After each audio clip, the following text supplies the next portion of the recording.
Hello everyone. तो चलिए आज हम आप लोगों के लेकर आए एक खास चैप्टर पीरियोडिक टेबल। ये बहुत इंपॉर्टेंट है।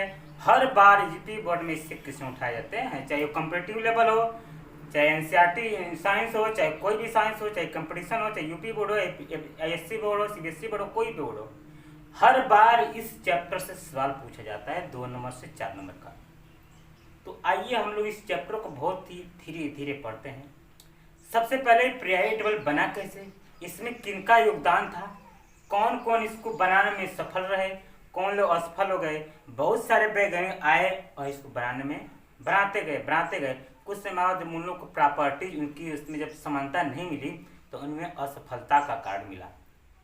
तो सबसे पहले मैं बात करूंगा कि जो पीरियोडिक टेबल जो आज आप लोगों के सामने दिख रहा है, आज के 100 साल 125 साल पहले की बात है कि आज आपको 118 परमाणु 118 तत्व विदित है, ज्ञात है। बट उस समय आज से 100 साल 110 साल 115 साल पहले 60 से भी कम तत्व ज्ञात थे।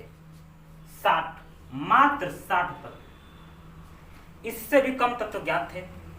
धीरे धीरे तत्वों की खोज होती गई, परमाणु मिलते गए। उनमें जैसे कहने का मतलब ये कि आप लोग कोई घर है, उसमें 10 लोग हैं, 10 लोग हैं तो 10 रूम है, 10 रूम में एक एक आदमी अगर रखा जा सकता है तो रख जाएंगे, सेटिस्फाई हो जाएंगे। जैसे जैसे जनसंख्या बढ़ेगी, 15 हो गए तो अब समस्या आने लगेगी, किस में 2 रखें, किस में 1 रखें। ऐसा तो नहीं था हाफ हाफ करके आप रख देंगे, कोई इंसान है। तो इसी प्रकार परमाणुओं में भी क्या होने लगा, धीरे धीरे होने क्या लगा कि वृद्धि होने लगी। और जैसे वृद्धि होने लगी तो उन लोग को प्रॉब्लम आने लगी कि कैसे परमाणु को रखा जाए। तो सबसे पहले प्राउड संकल्पना आए। उनके बाद सबसे अच्छे खासे वैज्ञानिक जो थे आए डुबे राइनर जी। कौन, एक बात और बतानी हम भूल गए कि ये जो परमाणु 118 तत्व हैं, 118 परमाणु हैं, इसमें 90 तक प्रकृति में खोजे गए हैं। परमाणु क्रमांक 90 तक, कहाँ तक, 90 तक। यहाँ तक 90 तक परमाणु क्रमांक 90 तक परमाणु प्रकृति में पाए गए हैं। इसके बाद जितने भी हैं 91, 92, 104, 118, 117, 116 जितने भी हो वो सब ट्रांसयूनिट मानव निर्मित हैं। वो मनुष्य द्वारा बनाए गए हैं, परमाणु को लेकर के बनाए गए हैं। तो जब परमाणु की संख्या यानी तत्वों की संख्या जब अधिक होने लगी, जब इनको एक जगह रखने में असमंजस होने लगी, प्रॉब्लम होने लगी, तो इनको रखने के लिए सबसे पहले आए डुबे राइनर जी। कौन, डुबे राइनर जी। डुबे राइनर ये आए 1829 में। डुबे राइनर जी 1829 में आया और उन्होंने एक कॉन्सेप्ट दिया उस समय। अब ये जो पीरियोडिक टेबल रखा है ये परमाणु क्रमांक के आधार पर रखा है कि 1 2 3 4 5 ऐसे 6 7 8 9 10 11 12 13 14 15 ये परमाणु क्रमांक के आधार पर है, ठीक है। बट उस समय जो ये थी वो परमाणु भार के आधार पर रखी थी। तो डुबे राइनर ने बताया कि अगर आप 3 परमाणु ले लेते हैं, कौन परमाणु, 3 परमाणु मैं लेता हूँ, लिथियम, सोडियम और पोटेशियम।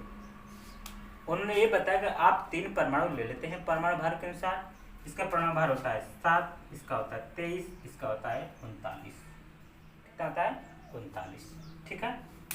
तो उन्होंने ये बताया कि अगर आप पहले वाले परमाणु को और तीसरे वाले परमाणु को क्या कर देंगे, जोड़ के बटा 2 कर देंगे तो बीच वाले का परमाणु भार आ जाएगा। थोड़ा चेक किया जाए, इसका है 7, इसका प्लस 39, क्या कहते जोड़ करके 9 7 16, 3 1 बटा 2 कर देंगे तो आ जाएगा 23, क्या आ जाएगा 23, यानी बीच वाले का परमाणु भार आ गया। उन्होंने यही बताया, यही कॉन्सेप्ट दिया कि अगर परमाणुओं को परमाणु भार के एक नियमित क्रम में सबसे पहले यही आया बताया कि अगर परमाणुओं को उनके परमाणु भार के अनुसार अगर रख दिया जाए तो पहला परमाणु और तीसरा परमाणु को अगर आप जोड़कर उसका हाफ कर देंगे तो बीच वाले का परमाणु भार आ जाएगा। देखिए ये आ गया, ठीक है। अब एक एग्जांपल और हम लेते हैं, CaSrBa है ना, इसको मिटाते हैं, CaSrBa। ले लीजिए। कैल्शियम स्ट्रांसियम बेरियम लीजिए, CaSr। ध्यान दिया, कैल्शियम का होता है 40, स्ट्रांसियम का होता है 88, बेरियम का होता है 137। अब ध्यान से देखना है, इसको हम क्या करेंगे, जोड़ दीजिए। क्या जोड़ेंगे, जोड़ के क्या करेंगे बेटा, 2, 40 प्लस 137, 40 30 70, 177 बटे कितना, 2, 2 8 16, 2 8 16, 2 25। देखिए 88.5 लगभग थोड़ा सा पॉइंट आगे पहुंचा है, ठीक है। एक अप्रॉक्सीमेट मान लगे 88.5, ये 88 है। तो दोनों को जोड़ने के बाद, पहले वाले और लास्ट वाले को जोड़ने के बाद बीच वाला आ जाता है। अब हम कहते हैं कि एक एग्जांपल और लेते हैं। इसमें से ले लेते हैं हम लोग chlorine bromine iodine, chlorine bromine 80 127, chlorine bromine iodine, इसका होता है 35.5, इसका होता है 80, इसका होता है 127। देखिए इसको जोड़ दीजिए, 135.5 प्लस क्या 127 बराबर कितना आ जाएगा, तो यह आ जाएगा 10.5 और यहाँ जो 127 और 35.5, यह आ गया 5, यह आ गया 2 और 3 2 5 1 6, 162.5, 162.5। भाग दिया गया 2 से तो पता ये चला 2 8 16, 2 1 कम 2, 81। अब देखिए यहाँ कुछ और आ गया, 81.5, थोड़ा सा आगे बढ़ गया। ऐसा होने से क्या हुआ कि परमाणु में खोज होती गई और धीरे धीरे डिफरेंस ये नहीं लगा कि पहले वाला एकदम सटीक आया था 23, लिथियम सोडियम पोटेशियम को जब लिए तो उसमें सटीक आया था बीच वाला, थोड़ा सा आगे बढ़े तो 0.5 का अंतर मिला है, यहाँ 1.5 का अंतर मिला। ऐसे करते करते क्या हुआ ना, कुछ में मिला कुछ में नहीं मिला, कुछ में मिला कुछ में नहीं मिला। तो जैसे जैसे परमाणु की खोज होती गई वैसे वैसे ये क्या होते गए, धीरे धीरे फेल होते गए। फेल कहना उचित नहीं क्योंकि साइंटिस्ट थे बहुत बड़ी, ये सर्वप्रथम सबसे ही पहले इन्होंने इस परमाणु को व्यवस्थित करने का निर्णय लिया था। तो मैं ये कह रहा हूँ कि इस प्रकार से डुबे-रायनर जी का नियम कुछ समय तक चला, फिर क्या हो गया, समाप्त हो गया। यह डुबे-रायनर जी ने ये बताया 1863 में और 29 में कि अगर परमाणुओं को परमाणु भार के एक व्यवस्थित क्रम में रख दिया जाए तो पहले वाले का परमाणु भार और तीसरे वाले का परमाणु भार को ऐड करके अगर डिवाइड कर दें 2 से, तो बीच वाले का परमाणु भार आ जाता है। ये किसका नियम है, डुबे-रायनर जी का। अब आते हैं डुबे-रायनर जी के बाद आए कौन, न्यूलैंड जी। एक गाना ना बड़ा गाते थे, कौन, न्यूलैंड जी। न्यूलैंड का अष्टक नियम, न्यूलैंड का अष्टक। न्यूलैंड जी ने अष्टक नियम के बारे में बताया, जिस तरीके से संगीत के शुरू होते हैं सा रे गा मा पा धा नी नी 2 4 6 7, ठीक है। उसी प्रकार उन्होंने इसके बारे में बताया। उन्होंने कहा लिथियम सोडियम और lithium beryllium boron carbon nitrogen oxygen fluorine, lithium के बाद sodium magnesium aluminium 13 14 silicon phosphorus sulphur chlorine potassium. अरे ध्यान दीजिएगा,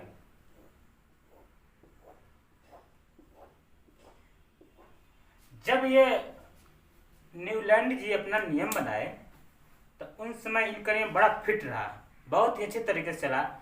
उस समय जो अक्रिय धातुएं, जो ये वाली लास्ट वाली लाइन आपको दिख रही है, लास्ट वाली लाइन, जो अक्रिय धातु इनकी खोज नहीं हुई थी। देखिए यहाँ पे दिख रहा है आपको, दिख रहा है आपको। फ्लोरीन के बाद क्या आना चाहिए, नियान आना चाहिए, नियान है यहाँ पे, मैं रखा ही नहीं हूँ। क्लोरीन के बाद आर्गन आना चाहिए, है नहीं है। तो वे लाइटर वाले परमाणु पे यानी जो कम परमाणु भार वाले थे उन्हीं पे का नियम चला। उन्होंने ये बताया कि हर परमाणु में, हर पहले परमाणु से जब 8वें परमाणु में जाएंगे तो उसमें समानता मिलेगी। जो पहले वाला समानता रहता है वही 8वां वाला भी रखेगा। जिस तरीके से चाहे भोजपुरी गीत गाइए, चाहे हिंदी गाइए, चाहे जो है कि विदेशी गाइए, चाहे इंग्लिश में कोई भी गाएंगे, उसमें संगीत में 7 ही सुर होते हैं, सा रे गा मा पा धा नी। अब नी के बाद फिर क्या देगा? सा, फिर क्या देगा? रे, फिर क्या देगा? गा। देखिए हर पहले का 8वां बदलेगा। पहले में क्या है? सा, 1 2 3 4 5 6 7 यानी कि इसको लेकर अगर हम 1 2 3 4 5 6 7 8 देखिए हुई जा रहा है। इसको आप लेते हैं गा, 1 2 3 4 5 6 7 8, देखिए गा गया। रे लीजिए 1 2 3 4 5 6 7 8। देखिए हर पहले और 8वें परमाणु का मेल जोल होता है। जैसा काम पहला वाला करेगा वैसा 8वां वाला भी करेगा। ऐसा किसने बताया? न्यूलैंड जी। न्यूलैंड उन्होंने कहा जिस प्रकार के संगीत के सुरों में जो रिपीटेशन होता है, आवर्तिता आती है, पीरियडिसिटी आती है, उसी प्रकार परमाणुओं में भी पीरियडिसिटी आती है। तो यहाँ मैं मान लेता हूँ कार्बन का 8वां कि नहीं, 1 2 3 4 5 6 7। देखिए ये आ गया, इसमें समानता पाई जाएगी। ले लीजिए मान लीजिए ऑक्सीजन को 1 2 3 4 5 6 7 8। देखिए समानता पाई जाती है, यानी कि हर पहले और 8वें वाले में समानता पाई जाती है। यहाँ तक आपको इसमें बताया भी गया है। उस समय अभी धातु के बारे में बांटेंगे, जब पूरी पीरियोडिक टेबल ये जब क्लासिफिकेशन हो गया तब इधर धातु, उधर अधातु में उपधातु, सारी चीजें बताई जाएगी इस चैप्टर में। ये कैसे बताए, इधर धातु है, इधर धातु भी है, अधातु भी है, उपधातु भी है, ये धातुएं हैं, है ना। तो ये सारी बातें जो हैं इसमें बताया जाएगा। तो न्यूलैंड कास्टिक ने मूल रूप से क्या कहा कि जिस प्रकार से संगीत के सुर में पहला तत्व 8वें तत्व से, पहला ध्वनि 8वें ध्वनि से समानता रखती है, उसी प्रकार परमाणुओं में भी समानता रखती है। कब? जब उसको परमाणु भार के रूप में रखा जाएगा। परमाणु भार को, अभी ये दोनों लोग परमाणु भार के तहत इसको रखे, ठीक है।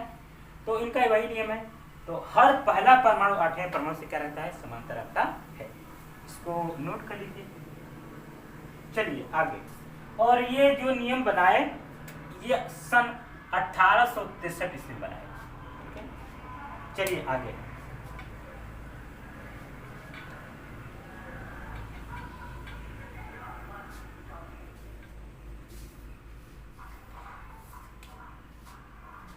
अब इसके बाद जब वो, अच्छा एक बात मैं बताना भूल गया कि ये नियम क्यों फ्लॉप हो गया। नियम इसलिए फ्लॉप हुआ कि 7वां वाला जब परमाणु रखा था तो तब तो काम सही था, है ना, फ्लोरीन था, फ्लोरीन था, तब तो सही था। जब 8वां परमाणु की खोज हो गई इस वाले अक्रिय गैस की, तब संगीत सुर काम करना बंद कर दिया। तब अब पहले वाला 9वें के रिस्पेक्ट में आना कि पहला परमाणु 9वें परमाणु से समानता रखता है, तब बेचारे वो अपना जो नियम बनाए थे थोड़ा सा उनको गिरना पड़ा। लेकिन उतना ही काम उन लोगों के लिए बहुत बड़ा चीज था। आप लोगों के लिए छोटा सा काम हो ही नहीं पाता तो कोई भी काम करेंगे। तो ये उनका असफल होने का मतलब ये था कि जब अक्रिय धातुओं की, अक्रिय परमाणुओं की, धातु नहीं कहा जा सकता को, अक्रिय परमाणु की जब खोज हो गई तो इन्होंने अपना नियम फेल कर दिया। ये अपना नियम क्या, इनके नियम क्या होगा? फेल होगा। क्यों फेल होगी? अक्रिय तत्वों की परमाणु नहीं होती। जैसे ही अक्रिय तत्वों की परमाणु की खोज हुई वैसे पहला से 9वां मैच करने लगा। आप मिला लीजिएगा, आप इसे पहला वाला 9वें से मैच करने लगा। तो इसके बाद देखिए एक आए मेंडलीव जी और Lothar Meyer. Lothar Meyer German के थे। लोथर मेयर ये जर्मन के थे, जर्मनी थे, और ये रशियन थे।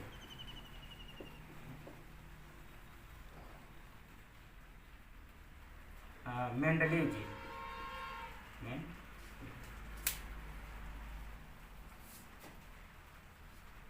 देखिए ये जब दोनों साइंटिस्ट आए तो भूचाल आ गया केमिस्ट्री में।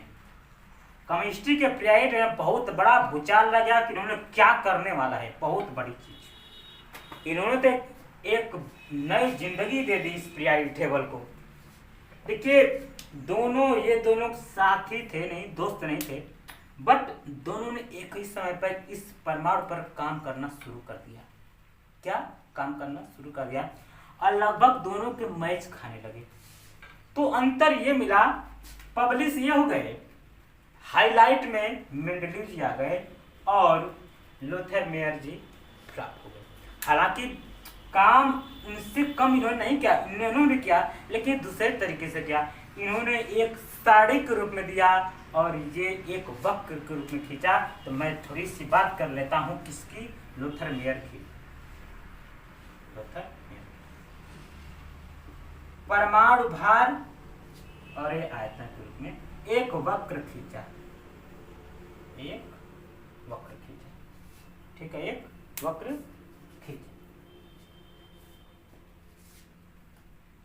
उन्होंने बताया ये है सोडियम, ठीक है, ये है potassium, sodium potassium, potassium Na potassium, फिर है रुबिडियम, फिर है सीरियम, फिर इसके नीचे क्या आ जाएगा मेरा मैग्नीशियम, इसके नीचे थोड़ा मैग्नीशियम, इसके नीचे कैल्शियम, रुबिडियम के बाद आ जाएगा स्ट्रांसियम और CS के बाद आ जाएगा मेरा बेरियम। फिर इसके नीचे, यानी कि उन्होंने जो ग्राफ खींचा था, ग्राफ में बताया था, उन्होंने ये बताया था जो धातु होती हैं वो ग्राफ में सबसे ऊपर आती हैं। देखिए सबसे ऊपर है ये सोडियम पोटेशियम रुबिडियम सी, देखिए सारी सारी सब ऊपर ऊपर हैं। इसको उससे नीचे वाली ये सेकंड वाला है, उससे नीचे वाली थर्ड वाला है, ऐसे नीचे करते करते ऐसे करते करते वो नीचे आने लगे। और नीचे ग्राफ में एक बहुत बड़ा सीक्वेंस मिला कि जो परमाणु देखा गया कि जो परमाणु ऊपर हैं उनमें एक सीक्वेंस मिला है, जो नीचे वाले उनमें सीक्वेंस मिला है, थर्ड वाले में सीक्वेंस मिला है। जैसे ये वाली जो लाइन ऐसे बनाए मेंडलीव जी, ये लाइन उन्होंने ऐसे बनाया, एक ग्राफ में बनाया, ये ग्राफ में sodium potassium rubidium, sodium potassium rubidium, ऐसे ग्राफ में ग्राफ में सबसे ऊपर इसको उठा दिया, इसके बाद इसको, इसके बाद उसको, इसके बाद ऐसे ऐसे करके वो ग्राफ में बनाए। बट मेंडलीव जी क्या किए, इस साड़ी में बना दिए, तो मेंडलीव जी पब्लिश हो गए, हाईलाइट में आ गए। बट लोथर मेयर ने बहुत बड़ा योगदान है। ये दोनों का जो पीरियोडिसिटी है, दोनों ने, अब ये दोनों में सबसे, इसके पहले जो दो बनाए और आज ये जो बनाए, इनमें अंतर ये था कि ये परमाणु क्रमांक के आधार पर बना दिए और वो परमाणु भार के आधार पर। ये इन लोगों में जो है कि परमाणु क्रमांक के आधार पर, उन लोगों ने परमाणु भार के आधार पर। तो लोथर मेयर जी यही बताते, वो वक्र के हिसाब से जो है कि अपने पीरियोडिसिटी को व्यवस्थित किए। और मेंडलीव जी थे वो एक ग्राफ में या वक्र के, ये मेंडलीव जी एक वर्ग के अनुसार, टेबल के अनुसार उन्होंने गठित किया।